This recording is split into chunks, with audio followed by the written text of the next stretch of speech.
دا ځکه ډېر زیات مهم دي چې که چېرته په واقعیت کې دغه لاره موږ چې د کابل او جلال آباد د لارې بحث کوو دا لاره په واقعیت کې جوړه شي نو هغه لارې به د یوازیني د ځمکني ترانسپورټ ته اوزګاره شي او ترانزیټ ته به دا لاره اوزګاره شي بناء د اموالو په وخت رسېدنه او په لږ وخت کې ډېر اموال انتقال دا به ډېره غټ مثبته ګټه وسي او بل په کم مصرف سره به چې دی ډېره ګټه هیوادونو ته او سیمو ته چې دی انتقالېږي.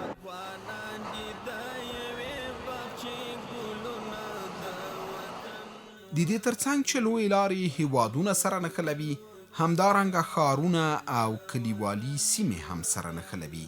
چې د خلکو ترمنځ ټولنیزې اړیکې او فرهنګي تبادلې پیاوړي کوي. لویې لارې د خدماتو لکه روغتیا، تعلیم او بیړنیو مرستو رسونې کې اسانتیاوې برابروي په ځانګړې توګه په کلیوالي سیمو کې.